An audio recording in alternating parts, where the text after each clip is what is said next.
Hey, what up world? This is your boy the Made Man. Welcome to Hacking the System, the show where I teach you how to make six figures and give you the blueprint to creating the lifestyle of your dreams by any means necessary. Let's get into today's show. Hey, what up world? This is your boy the Made Man. Welcome to Hacking the System, the show where I teach you how to make six figures by any means necessary while you're still young. Create the lifestyle of your dreams and hustle to greatness. In today's show, we're going to cover how to choose a college major that doesn't make you broke as a joke. All right, I'll stop. All right, yeah, but anyway, this is for people out there who are in high school, maybe even your first couple of years in college, and you still have no idea what you want to major in. I know with me personally, I picked my college major when I was in 9th grade. I knew all the way back then what I wanted to be in, and as a result, I'm not broke today. So let's cover that in today's show.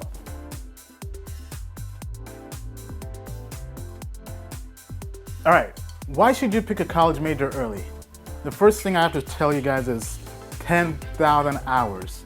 That's a principle from Malcolm Gladwell's book, Outliers. It says, for you to become an expert in anything, any skill set, any industry, whether it's being a doctor, a lawyer, a politician, an athlete like a basketball player, or even football, it takes 10,000 dedicated hours of practice in your skill, in your craft, to become a master of that skill and to become world class, right? So in that book, Malcolm Gladwell says that to get at any world class level, you have to put in 10,000 hours. Why is that vital? Well, if you don't know your college major, put the math together, right? The longer you wait to put in the work, the less likely you'll be world class at anything. What does that mean? So for example, with me personally, the reason I've been able to create a six-figure lifestyle is because I started out early. Back when I was in 9th grade, I knew right out of the bat that I wanted to major in something in computers. I knew it was either computer science or computer engineering. It ended up being computer engineering, and as a result of that, I was able to start taking computer science classes very early. I took comp sci classes in 9th grade, 10th grade, 11th grade, 12th grade, and in college. Imagine if somebody ended up later on majoring in computer science, but they had no idea, and they began taking comp sci classes in their senior year or even in college. Guess what? They were already behind me because I had already begun putting in the work. I was in the gym taking those jump shots while they're out there hemming and hawing, trying to figure out what exactly they wanted to do with their life and their career. So in terms of becoming world class at anything, you have to start early. So the faster you pick a college major, the faster you can put in your 10,000 hours, and the faster you will achieve greatness in that particular skill or industry you're working in.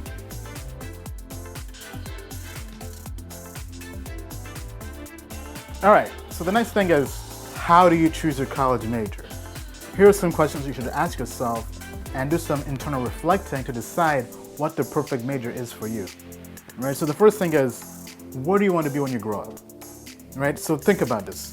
Maybe you're in high school, maybe you're already in college, but if you could do anything in the world without failure, I mean, take out all the fears in the world, any obstacles in your way, if you could achieve anything in the world, in terms of a career and lifestyle, what would that be? Right, so take that idea you have of who you want to be as a person and have that as one option of a path you should take in terms of what you want to achieve. Now, one thing to note is when you're young, you never really know exactly what you want to be when you grow up, right? And some of those principles you have aren't really grounded in reality, but still have that as an option, right? So that's one career path for you to take. The second career path for you to take is, what people do you look up to? Who do you aspire to be like?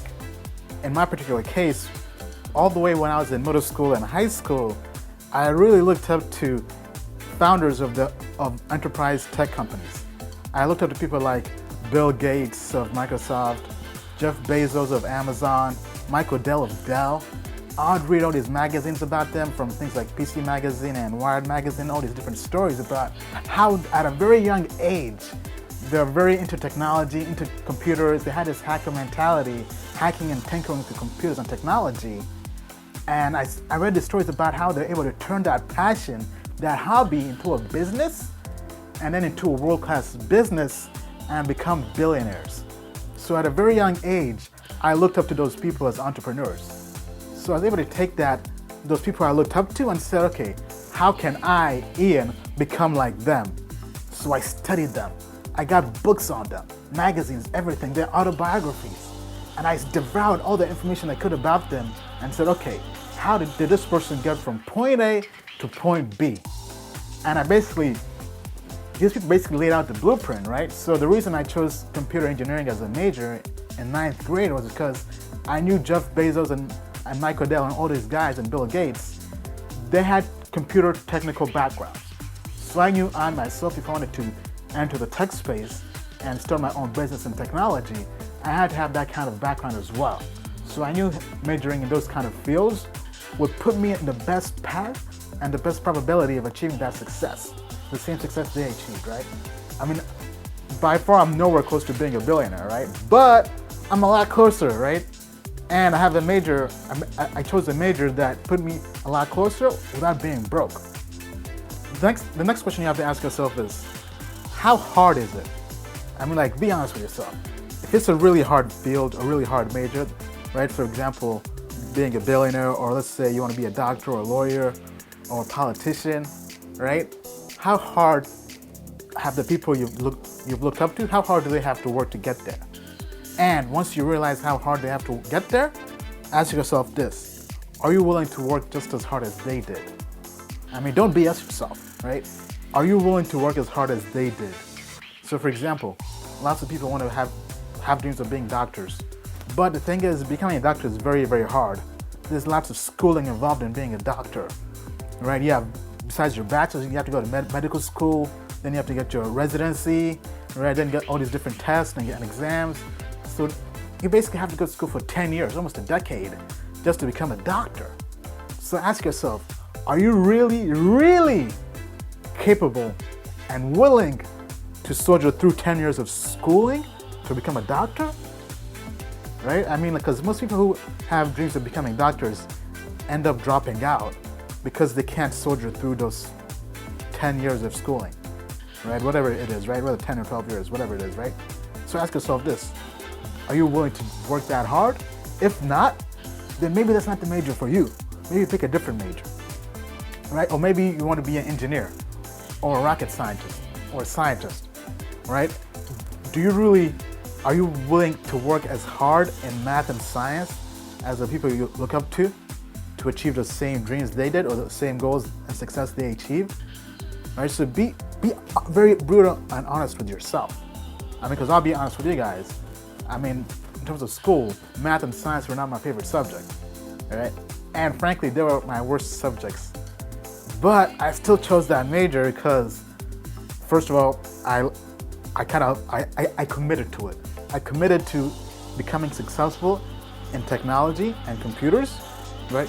Basically the technology field, to the point that I did not really care if this was not my strongest subject. Like, I knew I would soldier through it by any means necessary to get to my goal of becoming like a Michael Dell or Jeff Bezos, founding my own tech company. Like, that was my goal, that was my ultimate vision. So no obstacle was going to get in my way. Regardless of how hard the math was, how hard the science was, I was going to soldier through and find a way.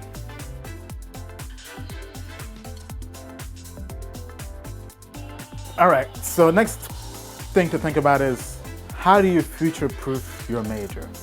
Because the last thing you want to do is pick a major right now and then graduate and find out that nobody's hiring anybody who has degrees in your major, right? So you want to make sure whatever major you decide on, it's a major that's going to be in demand and it will be easy finding a job.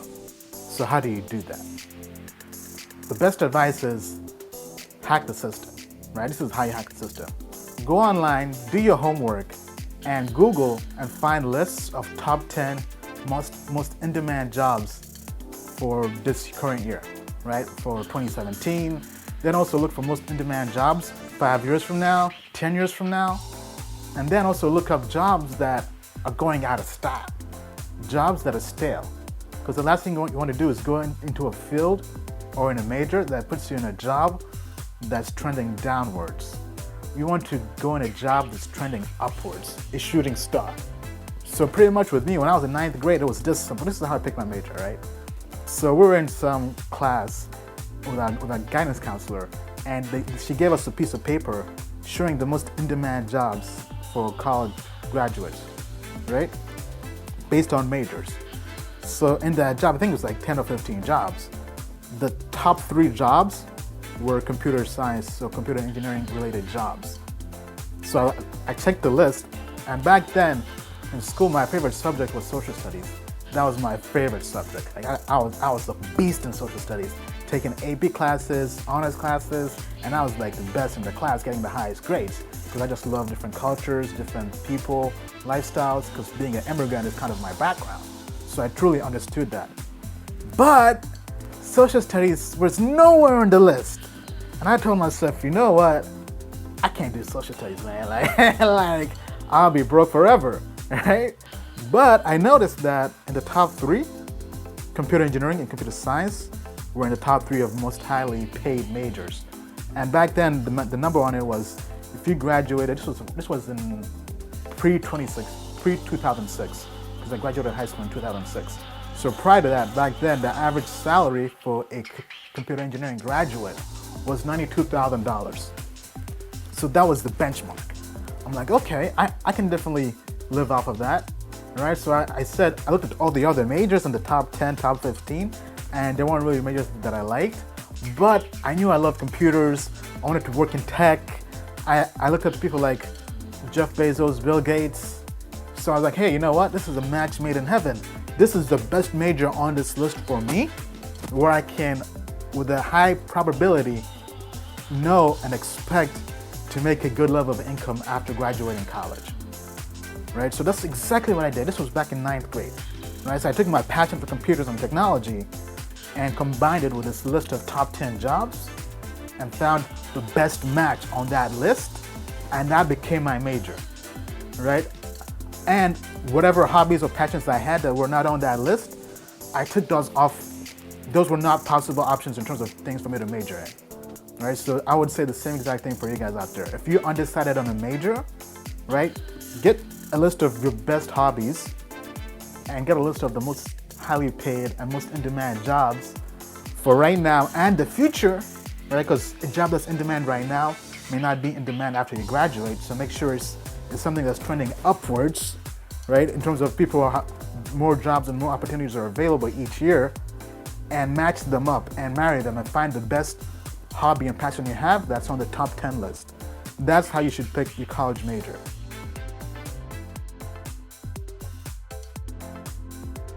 All right, so you're probably saying, man, I went through this list, did my homework, I've been putting in the work. Here's a list of the top 10 most highly paying jobs right now and 5 years and 10 years from now. But none of these jobs are jobs that I like. I mean, I don't want to be a lawyer. I don't want to be a doctor. I don't want to be an engineer. I hate math. I hate science. I'm like, I don't like anything. What do you do? Right? That's a tough question, right? So here's how you can hack the system. This is why we're here, right? Hacking the system, right? So look at the best advice is this: regardless of what passion you have, if you still can't find a passion or job you like that's on the list of most in-demand jobs for right now and the future, just pick one anyway. Pick the best option you have on that list. Because if you pick anything that's not on that list, you're more probable not to make money after you graduate school. I'm not saying you can't make it. You can still make it, right? But the whole point of this is to minimize any probability of failure, right? So I would say this: just pick anything on that list that you like the most. It may not be the most ideal major, just pick it, right? And then whatever passion and hobbies you have, do that on the side. Start a side hustle, a business on the side, essentially, a passion project, right? So for example, with me, I told you guys how I love social studies, learning about different cultures and different people, right? But that was not on the list in terms of most in-demand majors, because people who major in social studies don't really make 6 figures, right? So while I was in college, I began a side hustle called Leximo. Leximo was a multilingual social dictionary. So it came about from me being in my junior year in computer lab, working with my colleague and friend of mine, who's now actually a coworker, right? My friend Ace, and we took our two passions. He was the Washington D.C. spelling bee champion, those same people you see on TV doing the spelling bee contests, right? Because he was great at grammar and spelling, and I was great at social studies. So we took our two passions and founded a company around that, a startup, right? So in college, I worked on this probably for 1 year, one full year, going out there. We built an application. It was a web application in Ruby on Rails, built a mobile application in graduate school, right? So this was my passion project where I was working on my hobby, that skill, that field that I loved, while majoring in computer engineering, right? So I love computers as well, but I was able to marry that with my hobby and work on something that, right? And when I graduated college, right, my startup didn't really take off, but I still got a chance to work on my passion project, on something I loved, to a point that if it did take off, I could have not gone to the corporate world, not gone to the 9 to 5, just fully focused on this, on that passion project, that side hustle, and turning that into a full-fledged business. Right? So my advice to you out there, if you don't find any major that you like, just pick one anyway, then start something on the side that you do like, and work on it and put in all the effort you can while in college, to a point that if it takes off, you can do that full-time and make money that way. But if it doesn't take off, then you can continue on going to the corporate world, working on that major you have, right?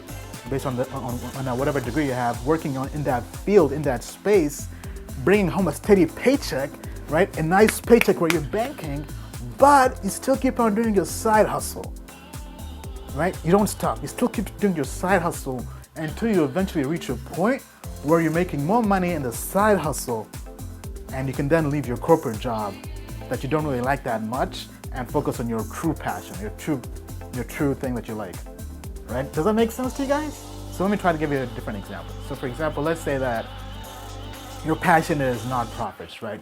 You want to go out there, save the world, save the children, right? You want to go out there, work in the UN, people who are in emerging countries, third world countries, developing countries, and help them. Well, but at the same time, those people aren't really making six figures, right? So that's the tough thing to balance. How do you balance the two of getting that six-figure lifestyle, but also working in something that you love, like nonprofits? So one example would be, just because you work in nonprofits doesn't mean you can't make money in nonprofits. What if you can be a doctor for nonprofits, right? What if you can be a lawyer for nonprofits? What if you can be an engineer for nonprofits? Right? Or maybe you don't like any of that. Who cares, right? Just pick something, right? Maybe you work as a lawyer or something, or a doctor, or doctor's probably gonna take a while. Maybe you work as, right now, one of the most in-demand jobs is data scientist, for example, right? Maybe you're pretty decent in math, right? So you pick data science. You can do data science for nonprofits. Ever thought about that, right? Do that while on the side having your own nonprofit that you work on, right? So you go to your job, your 9 to 5, doing data science, right? Doing all these different coding things, analyzing data, big data, right? Then when you come back from work after 5, you work from 6 to 9, 6 to midnight, working on your nonprofit. Then if your nonprofit takes off, right? If it trends upwards, you can then leave your job as a data scientist and work in your nonprofit full time. Right? So you're basically straddling two lines, right? So imagine there's an imaginary line. You're straddling one side, your day job, the other side, your hobby, and you're straddling that line like this, right? Do you guys see that? Like this, right? To a point that whatever line becomes most profitable, you then bolt over to that side. So if it's your side hustle and you go full time, you take that side hustle. If the side hustle is not taking off, you're still working that corporate day job, bringing home the bacon, using that bacon to fund your passion, your business, your side hustle. All right, so people out there who have no idea what they want to major in, I would say go out there and pick a major in the top 10 list, right? That's the best way to guarantee you won't be broke as a joke, right? Pick a major in the top 10 list, then start something on the side and straddle the line all the way. till you reach a point where you can cross over and work on your passion project full time. Like for example, with me, I've been straddling the line from day one, right? All the way in college, I had a startup I was doing to the point where actually the startup I did in college was the reason why I got this job at IBM. Because my manager saw that I was a hustler. I could turn nothing into something. I was dedicated, I was driven. That's the reason why I got the job. So my side hustle, my project, my baby is what got me the job. And to a point now, I've been working for IBM, for Deloitte as a company, but still doing multiple things on the side. I've had a video production company on the side. I've done short-term real estate rentals on the side with Airbnb, like I blogged about earlier. Right? I've done selling stuff on Amazon on the side, and now I have a second side hustle, startup, Peer Hustle, which is the on-demand mobile freelancer marketplace. So you can do lots of things on the side while still getting a job that pays and brings home the money. Right? So you don't really have to overcommit one way unless it's in the way that you like, in the field that you like, when you have money coming that way. But if there's no money coming that way, then straddle the line.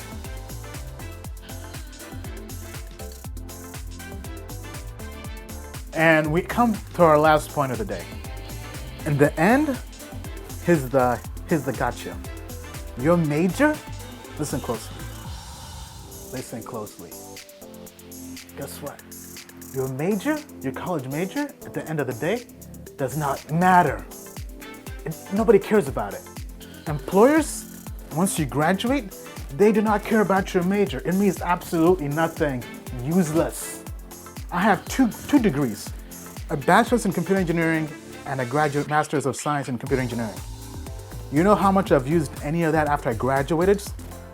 0%. Like absolutely zero. Totally zero, worthless, right? But was the degree worthless? No. The degree gave me a certification that I was highly technical and competent, right? That's all the degree was worth for, right? It was basically a stamp of approval saying this person is highly technical, a technical person, and competent enough to get to this level of certification, to a point that when other companies see me and they want to hire me for technical fields, even though those fields have nothing to do with my major, the fact that I have this stamp of approval showing that I'm highly technical is why they hire me. Does that make sense? So put a different way is, nobody cares about your major after you graduate. Employers only care about skill sets, not soft skills. They don't care that you're a people person or that you're nice with people, you're a team player, kumbaya. Nobody cares about that stuff. All they care about, what skill do you have? What hard skill do you have? All they care about are hard skills. So for example, what's a hard skill? You can have a degree in computer science, but if you don't know anything, then that's not a skill, right? A hard skill would be, I know how to program in Objective-C and build iPhone applications. I know how to build Android applications. Or a hard skill could be, I know how to analyze the market and do market analysis and be a market analyst. Or I know finance, all right? Let's say you know how to do quantitative finance or computing or whatever, right? Employers want hard skills, not soft skills. So whatever major you're in, don't really care about the major. That's just a title to make it feel nice and fuzzy inside. Just worry about the hard skill you're learning. What hard skill directly translates to the marketplace? Because everything you do, at the end of the day, the judge is the marketplace. And the marketplace does not give about you. Right? It is cutthroat, it is ruthless, it is brutal out there. It doesn't care how many degrees you have. All it cares is, do you have this hard skill? And can we leverage that hard skill you have to make money? Capitalism, right? So, the other thing I would like to say is, 2/3 of millionaires have their own businesses. Let me say that again. 2/3 of millionaires have their own business. So at the end of the day, if you want to have that lifestyle, that really good lifestyle, millionaire lifestyle, right? I'm not there yet, but if you want to be a lot closer to that lifestyle, you're probably going to have to start your own business. I mean, I'm just saying, just looking at the averages, right? So it's probably a good idea to start early and start your own business, right? Because it's very unlikely you become a millionaire working for somebody else. Let me say that part again. It's very unlikely you'll become a millionaire or even a billionaire working for somebody else. So that's why I love the whole concept of straddling the line, having that side hustle on the side and having your day job, right? And working on both until your side hustle takes off, then you can jump ship, right? Because it's really bad to be on just one side where you can't jump ship, because what happens if you're laid off? What happens if something happens to your employer? They go bankrupt? What happens if the marketplace says, you know what, you guys are overpaid, time to cut your salaries in half, right? So you always want to have that backup plan. So straddling the line and having multiple options, multiple streams of income coming in is the best place to be. All right, so I've been dropping a lot of game on you guys in terms of how to pick a college major and not be broke. So let's recap. So if you want to pick a college major, look at what passions you have, then go out there, do your homework, find top 10 lists of the most in-demand and most highly paid majors for college graduates, and find what passions you have that line up on that list, and pick the ones that are best for you. Because this way you'll guarantee that when you graduate college, you will be in a highly lucrative field where you make lots of money, and in a field that is in demand. Because the last thing you want to do is pick a major that puts you in a field where there are no jobs, and if there are jobs, you barely get paid, right? So with me, like I told you earlier, I picked computer engineering right away when I was in 9th grade at an early age, because I had a hobby and passion for computers and technology. I looked up to people like Jeff Bezos, Bill Gates, Michael Dell, and computer engineering was on the top 10 list of most in-demand and most highly paid college graduating majors. So I would advise you guys, if you want to hack the system, do the same exact thing. If nothing that you like is on that top 10 list, doesn't matter, pick something anyway, right? To make sure when you graduate, you have some money in your pockets and you're not broke. Then start something on the side that's your passion project, and hustle and work on that on the side while straddling the line, right? Corporate world, side hustle. Corporate world, side hustle, right? So straddle the line, working those two, right? Spinning multiple plates. Then if that side hustle takes off to a point where you're making more money on that than the job you don't really like, then you jump ship. Right? So that's the best way to make sure that you pick a college major where you don't end up broke. All right, so with that being said, that's the end of the show. Let me know what you guys think. Holla at me. I'm everywhere nowadays on social media. Drop me a comment, thumbs up, like, review. I'm out. All right, that's a wrap. Thanks for checking out the show. Make sure to give it a like, subscribe, drop a comment and review. Check out my website, diaryofaMailman.com, where I drop game every single week. Check me out on social media, Instagram, Facebook, Snapchat, Diary of a Mailman. Let's go out there, make this money. Hustle to greatness.